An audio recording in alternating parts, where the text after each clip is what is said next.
Friends in Christ, as seen in the Gospel of today, taken from Luke 5, 1 to 11, where Jesus instructed Simon Peter when they were about giving up to cast the net in the middle of the sea. Imagine Simon Peter had not obeyed the voice of Jesus to put the net at a particular direction of the sea or of the river. Imagine he disobeyed the voice of Jesus. Friends, reflecting on the gospel of today, it is clear to say it is not always that we need to pray. Prayer is important, but there are moments you need to sit back and ask yourself, have you been living in obedience? Because there are moments that it is not prayer that we need, it is obedience that we need that will bring you result in life. And this was the situation with Simon Peter. They were already washing their nets. They had the skills, they had the knowledge, they had the technical know-how on how to catch fish. But they were yet to obey the voice of God. So with your knowledge, with your prayer life, if you do not have obedience, you will never have result in life. And this was the situation with the disciples. But because they obeyed the voice of Jesus, friends, there was a change of story. That they had to invite friends from far and near to come and help them celebrate in thanksgiving the blessings of God in their lives. So it is good to have knowledge. It is good to be skillful. It is good to be prayerful. But without obedience, your prayer, your knowledge, your skills can never give you result. And we have some biblical references to people who had obeyed God, and indeed, God gave them result. When God called Moses to go and bring about the freedom of the sons and daughters of Israel from the land of Egypt, he obeyed. But when they approached the Red Sea, there was a problem.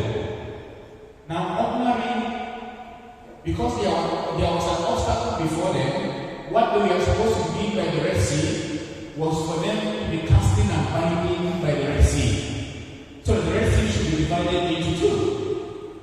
But God gave an instruction. Use your staff and strike the water, and it will be divided into two.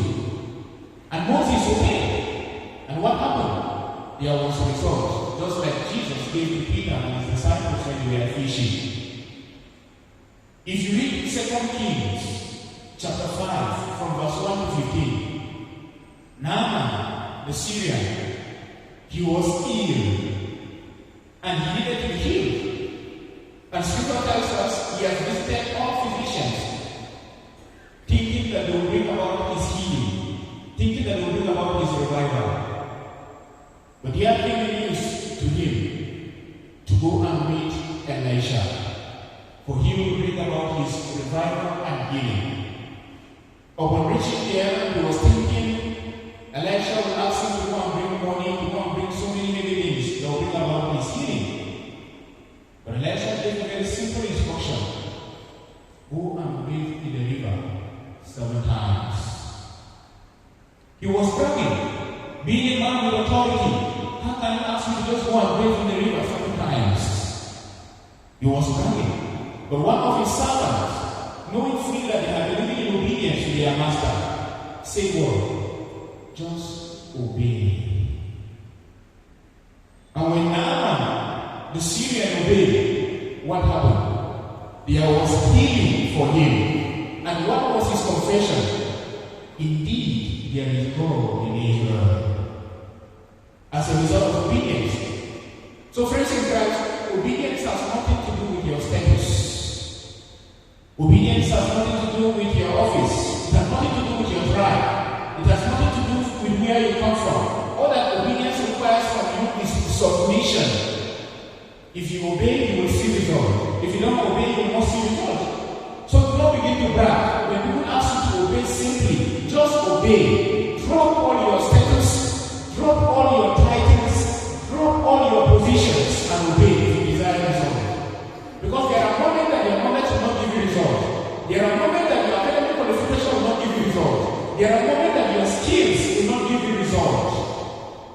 only obedience. So you need to come there. You desire to see results in your life. And now the Syrian obeyed. And there was a man also in John's Gospel chapter 9, from verse 1 to 10, whose family and friends thought that he was suffering from blindness as a result of the sins to that of his parents. But when the man encountered Jesus, Jesus gave an instruction: go also like Naaman the Syrian and wash your face in the pool of Solomon. And what happened? The man obeyed. He went and washed his face after Jesus had anointed him with sand. He said, go and wash your face. And he went and washed his face. And what happened? Behold, he said, I can see. Obedience, friends, can give you result. If you read John's Gospel chapter 2 from verse 1 to 10, something happened here in also. When Jesus and his mother with his disciples went to attend the wedding feast in Cana, there was crisis. They had no wine. And they went and told the mother of Jesus, and she informed her son. And Mary, knowing fully that with obedience you can see result, she said to the servant at that wedding, in John's Gospel chapter 2 verse 5, do whatever he tells you. Because she knew with obedience there will be miracle. She knew with obedience story can change. Because the angel Gabriel had appeared to her in Luke's Gospel chapter 1 and in verse 38. What did she say to the angel? Be it done to me in accordance with the word. And indeed there was a miracle for her. So she was not advising them out of her own experience by saying to the servant, do whatever he tells you. And when they obeyed by following the instruction of Jesus of filling the empty jars with water, what happened? He said, throw some out of this and give the master of the ceremony. And indeed, they testify of the goodness of the Lord. The man was even complaining, why did you keep the best moment till the end? Friends, when you obey, God will give you the best gift in life that you are praying and asking Him for. For this is how God works. This is how He operates with the heavens. When God appeared before Abraham in Genesis chapter 22, He gave him an instruction: sacrifice your only son to me. Sacrifice him.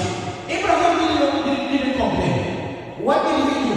He took his only son in obedience in order to offer him to God in sacrifice.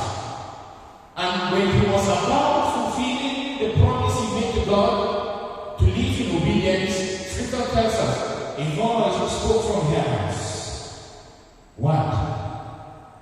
Turn aside and you will see the sacrifice I have for you. Obedience, friends, can bring you the provisions of the heavens. If you want God to fulfill His promises in your life, then you must learn how to live in obedience. Jesus Himself lived in obedience. This is why when you read Hebrews chapter 5 from verse 8 to 10, the writer here will say, though Jesus was God, but He learned to obey, and by His obedience, He became the source of salvation for all who will obey. He became what? The source of salvation for all who will obey. That is, when you live in obedience, you can become a source of happiness to people around you. When you live in obedience, you can become a source of hope to people around you. When you live in obedience, you can become a source of victory to people around you. We are in the last quarter of the year. You must have been saying that I have been living, I have been praying, I have been fasting from January. I have been sacrificing, I have been doing so many things. And nothing seems to be working my way. Friends, probably you are yet to obey the voice of God. You are yet to live in obedience. Probably to your husband that has been advising you on something. You are yet to live in obedience to your wife that has been advising you on something. You are yet to live in obedience as children to the voices of your parents. You are yet to live in obedience to the voice of the priest that preaches to you every day. You are yet to live in obedience to the voice of people around you that encourage you to live a good life. I am yet probably to live in obedience. Your advices I have received from people. This is why God is withholding these blessings from me. In this month of September, I pray that God will give you the grace to live in obedience. In this month of September, I pray that God will give you the grace to live in accordance to His word. In this month of September, I pray that your obedience to the voice of God will give you the blessings of God. Your obedience to the voice of God will bring you the miracle of God. Your obedience to the voice of God will give you a great catch and life to the voice of God. When we